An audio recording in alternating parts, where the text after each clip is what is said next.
kita merubah mindset saja.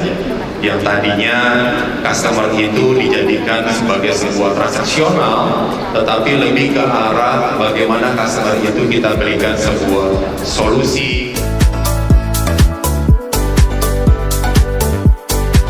Kita percaya bahwa Toyota tetap tampil di paling depan, dan Toyota pasti akan tetap mempertahankan posisinya, tetap menjadi yang terbaik di nasional.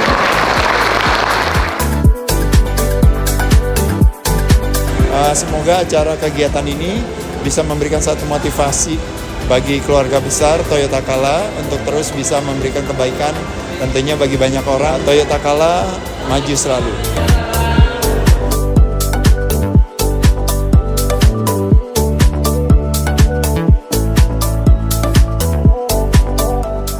Senang sekali malam ini kembali saya dan partner saya Pak Heru bisa hadir di acara Kala Toyota Award. Terima kasih Pak Robi atas undangannya, acaranya keren, orang-orangnya juga keren, dan semoga Kala Toyota semakin sukses di tahun 2024. Let's go beyond!